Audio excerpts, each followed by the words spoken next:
Welcome to the first episode of Existential Interview, a sub-series that I'm launching on the channel where I ask a series of existentially focused questions with a variety of guests. So today I am shooting with Charlie. He is an old friend of mine and helped with the ideation process for the channel, actually encouraged me to make a channel in the first place. So he seemed like the perfect person to start with for this interview. Right, so are you ready? I am ready. Cool. Starting with a heavy question, where do you feel a sense of purpose from?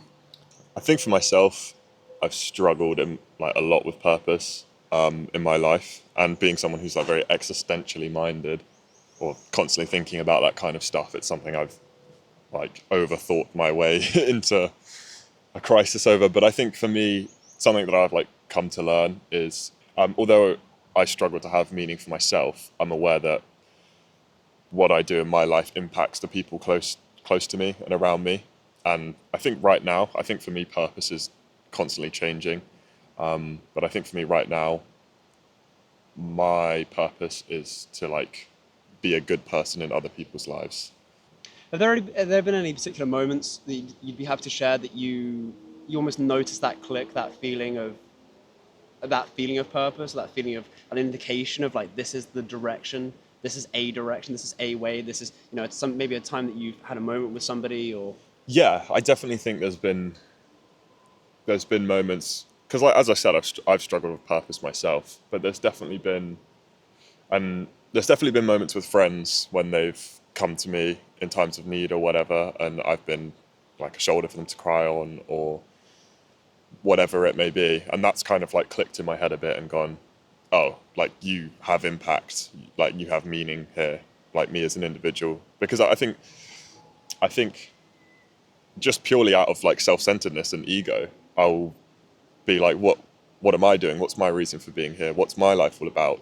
But I think I've tried to do a bit of soul searching and there's been definitely moments in my life where, personally going through a bad time, I've been a bit selfish and I can see that I hurt other people. And that's definitely helped me to realize that I have meaning through my impact on others. Whether or not I have an existential meaning through art or whatever it may be, we all have a meaning and a purpose in terms of how we interact with other people on this planet and what we provide for them, I think. It's how you show up in the world. Yeah. Yeah, definitely. I think as a testament to that, the way that you've shown up in my life as a friend has made a huge difference to my life and my outcomes and who I am today. Yeah. So... And vice versa. Thank you. And from that perspective, it makes a huge difference because when you think about things as how you show up in the world, rather than being so self-centered and self-obsessed, as we are naturally as humans, when you think about how you impact other people, I think, one, you don't self-obsess too much or as much, and two, you find a lot of fulfillment and purpose because you did it for someone else. Yeah. And that brings joy into your life. So I think that's really valuable. Yeah. What is the most important thing in your life and why? That is an intense question. The most important thing in my life. It doesn't have to be anything it doesn't have to be an object or anything. It can be an idea, a philosophy. It can be a person. It can be just when that comes to your mind, what's the most valuable thing in your life? I think if I was to break it down, and again relating to the answer I had in the first question, it's got to be the people close to me. I think you could kind of strip me of any material possession, as long as I have, good people, the people I love around me, then I think that's all that kind of really matters. That's true. Yeah, that's a good point, actually. That what do you have if you don't have anyone to share it with? Exactly. And it's also, definitely the people, people around me, loved ones and people that I'm close to. Just to expand on that, I think if you break it down, if I really think about it, there's nothing conceptually, objectively that I would trade for somebody, a close person, if that makes sense. Yeah, you wouldn't trade somebody in your life for something else. Yeah. And therefore that must be the thing with the most value to me. That's a good metric, actually. If you break it down like mathematically, would you trade X or Y? No, then that's got to be the most valuable thing. I think that's just the way I break it down because that's how I think. But No, that's I never thought about it that way, that if you literally put it into mathematics, something that's equal to something else yeah, is the equal sign. yeah, If you think, okay, well, or if I wanted to increase the value of the thing that's if something has an increased value, Yeah. then I would trade what I have now for that. And if Yeah. you have something you wouldn't trade for something else, that becomes that value-wise the most important thing. yeah. Like if you like, it depends because somebody might sit there and go, oh, like because I make music or I music produce, and like if I was to break it down, that was kind of the first thing that popped into my head. But that's wrong because I would never produce music again if it meant somebody didn't go or die or whatever, you know. Yeah, you would be willing to give up music production for people who are more important in your life. Yeah, definitely.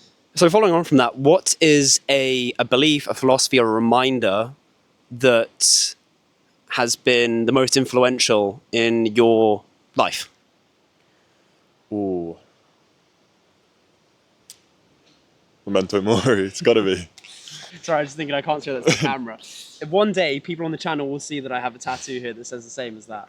But I don't know if the mic's picking this up. Go on. But I think that for me has been like a bit of a game changer in like every aspect of my life, and it's something I still need to remind myself. Even though I've got it tattooed on the back of my hand, I still need to remind myself of it.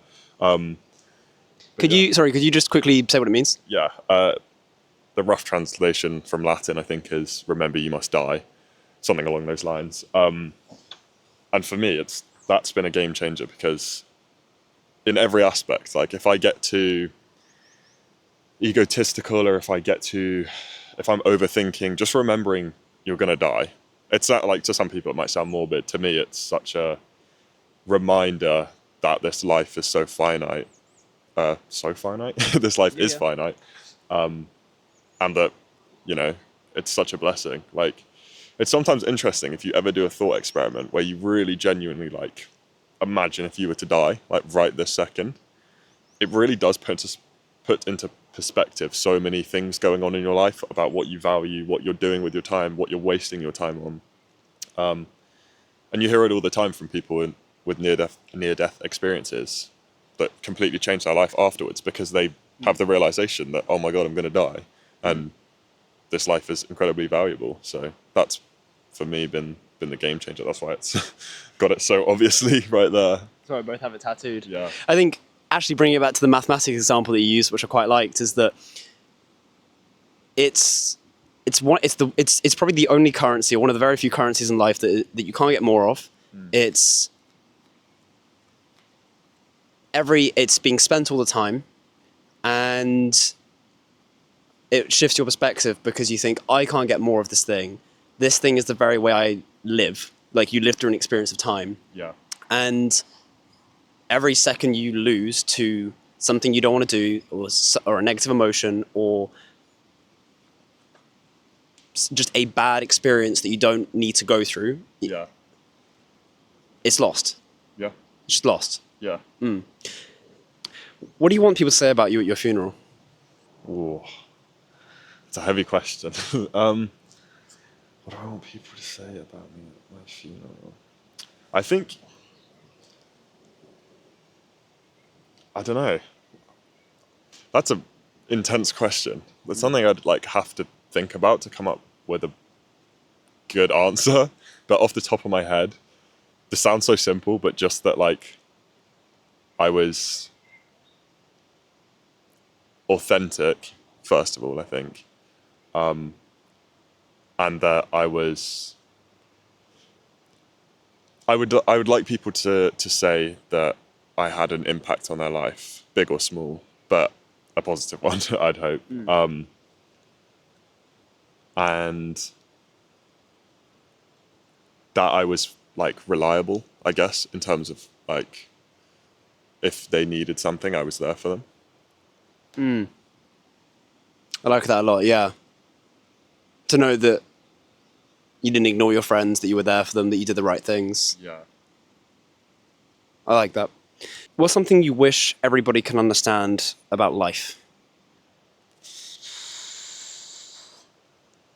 I mean, to tie it back to everything we've just been talking about, I think more people need to realize that they're going to die.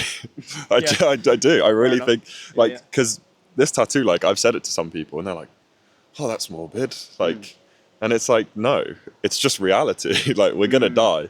And I think so many people don't want to live in this la la land, but they don't think about it. And, you know, they just go to work and it's the same old cycle and it's boring. And, like, I think people need to be like, I'm going to fucking die. Like, why am I doing things I don't want to do? Why am I wasting my time? Why am I being horrible to people? Like, I think more people need to be closer to death.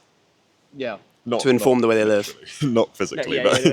Okay, we're not saying that people need to put themselves in danger, but that I'm guessing your point is more towards the fact that the reminder of death is a good philosophy for life, because the very thing that gives life meaning is death.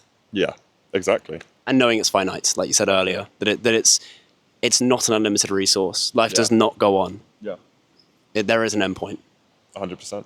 Well, obviously this gets into a question about what's after death, but as far as you know, as far as you know tangibly, this is your experience that you get. Yeah. And I mean, even if there is an afterlife, if you want to believe in that, it's still a different experience to this. So this still is a finite experience, if that makes sense. As far as you know, you only have this version of this life. Unless you have reincarnation. Well, even then, you're still going to have a completely unique experience, aren't you? Yeah. You're not going to be the same person. So, at very minimum, this is the only chance you get at this life, as far as we know. And then it's up to whatever else is out there after that. Well, that's why you said, like, what do you wish, like, people would know about life? Because genuinely, like, if you, it sounds so stupid, but when I'm having a bad day or something's going wrong and I'm getting mad about this, sometimes I just say to myself, I'm going to die. And it goes. All of it just goes, because I'm like, what am I doing? And, like, I wish I could just say that to people when they're having these moments of, like, anger or whatever, but obviously it depends on, it's a bit of an intense thing to say, but yeah. It's a bit intense to say, don't be angry. Oh no, sorry, let go of your anger because you're going to die. It's not worth it. Yeah. It's quite heavy to drop on someone. Yeah. Cool. I think that's a good place to leave it. Yeah. Thank you for being on the first episode of Existential Interview. I'm sure you'll be on many more times as it gets better, because this has probably been a lot of umming and ahhing from me. Yeah. a lot of pauses. But thank you for having me. But yeah, I'm glad we've done it. I've been talking about it for a while. I look forward to looking back on this episode when we have many more episodes in the future 100%. To be like, at least we did it. Yeah. You know, no matter how awkward and strange it feels. We'll probably have more than one mic. We probably won't be sitting on a bench in the middle of a lock covered in flies. I hope they haven't been above my head the whole time, because I'm going to look like a smelly cartoon. And then they got the little flies buzzing. Yeah. Oh, God. Okay, thank you if you've made it to this point in the video. Hope it's provided value. If it has, or you have any ideas that you'd like to bring about, put it in the comment section. I'd love to see what you guys what you think about this, and if you'd like to see more.